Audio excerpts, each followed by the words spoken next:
ఈ 3 national highways 5 మండలాలను connect చేస్తాయి. ఇంకా అన్ని రోడ్లు మీరు వేసుకోగలిగితే ఆటోమేటిక్గా ఈ ప్రాంతంలో పెద్ద ఎత్తున పరిశ్రమలు వస్తాయి. నీళ్ళు ఒకటే కొరత ఉంది. ఒకటే హామీ ఇస్తున్నా, ఈ ప్రాంతానికి నీళ్లు తీసుకొచ్చే బాధ్యత మేము తీసుకుంటే ఈ ప్రాంతం ఎవ్వరు కూడా అభివృద్ధి ఆపలేరని మరొకసారి మీ అందరికీ విజ్ఞప్తి చేస్తున్నా. ఈ జిల్లాలో మీరు ఒక్కసారి చూస్తే 30,000 కోట్ల రూపాయల వ్యయంతో ఇస్కో సెజ్ వస్తూ ఉంది. దీంట్లో ఒక 80,000 మందికి ఉద్యోగాలు వస్తాయి. శామ్ స్టీల్ కానీ, గ్రీన్ మెటల్స్ కానీ, మొరోన్ మ్యానుఫ్యాక్చరింగ్ పార్క్ కానీ, సోలార్ ఇంగాట్ మ్యానుఫ్యాక్చరింగ్ కానీ, sawmill and food processing unit ఇలాంటివి చాలా వస్తున్నాయి. అమంచెర్లలో ఇండస్ట్రియల్ పార్క్ ఒకటి వస్తుంది. మైపాడ్ బీచ్ని అభివృద్ధి చేస్తాం. ఇప్పుడే మీ ఎమ్మెల్యే చెప్పాడు, ఇక్కడ ఉదయగిరి పోర్ట్ ఉంది, దేవాలయం ఉంది.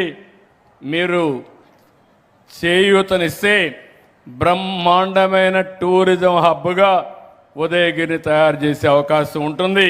ఒక పర్యాటక కేంద్రంగా తయారు చేస్తాం. ఒక పక్క అభివృద్ధి చేస్తున్నాయి. ఇంకొక విషయం కూడా మీరు గుర్తుపెట్టుకోవాలి. తప్పుడు ప్రచారాలు నమ్మకుండా ఎవరైనా కావాలని నేను చూస్తున్నాను. చాలాసార్లు రాజకీయాలు చూశాను.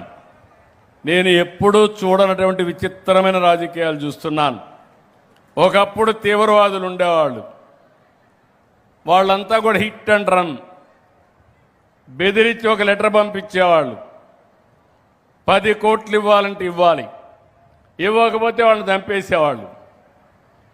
ఎక్కడ ఉండేవాళ్ళు కనపడేవాళ్ళు కాదు. ఎక్కడో అడవుల్లో దాంకొని ఎప్పుడో వచ్చి చేయాల్సిన పని చేసి వెళ్ళిపోయి భయపెట్టేవాళ్ళు. 30 ఏళ్లకు మునుపు మీరు చూసుకుంటే నేను పెద్ద ఎత్తున పోరాడాను. కడాన తిరుమల తిరుపతి దేవస్థానం దగ్గరని, అలిపిరి దగ్గరని 23 క్లెయిమోర్ మైన్స్ నా మీద బ్లాస్ట్ చేసే పరిస్థితికి వచ్చారు. ఆ రోజు భయపడలేదు. సాక్షాత్తు వెంకటేశ్వర స్వామి నన్ను కాపాడాడు తప్ప ఇంకోటి కాదు. అంత ప్రమాదం. ఈరోజు నేను చూస్తున్నాను ఒక పార్టీని. ఈ పార్టీ దానికంటే ప్రమాదం. బాబాయిని హత్య చేసి నా నెత్తిన పెడతారు. ఎలాంటి పార్టీ అర్థం చేసుకుని, అది కూడా ముఖ్యమంత్రి పైన. అంటే ఏది కూడా లెక్కలేనితనం. కళ్ళార్పకుండా అబద్ధాలు చెప్పేస్తారు. మనకే ఆశ్చర్యం వేస్తుంది, ఇది నిజమా అబద్ధం అని. అలాంటి పరిస్థితులు తెస్తారు. ఈరోజు ఇక్కడ జువ్వల దిన్నుంది. కొంతమంది అవాస్తవాలు మాట్లాడుతున్నారు. కావాలని చెప్పి తప్పుడు ప్రచారాన్ని ఇచ్చి రాజకీయ లబ్ధి కోసం ఇది చేస్తున్నారు. కృష్ణపట్నం పోర్టును కమర్షియల్ పోర్టుగా ఏర్పాటు చేసినప్పుడు జువ్వల దిన్న హార్బర్ తెరపైకి వచ్చింది. 2004 తర్వాత నాటి కాంగ్రెస్ ప్రభుత్వం పట్టించుకోలేదు.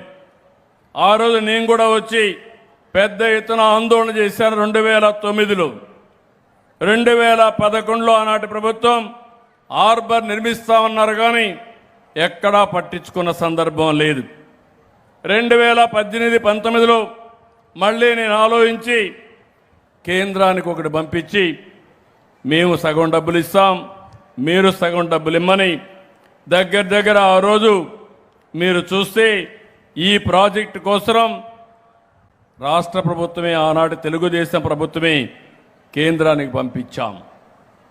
దానివల్ల 288 కోట్ల రూపాయలు సమానంగా ఇద్దరు భరించాలని చెప్పి పెట్టాం.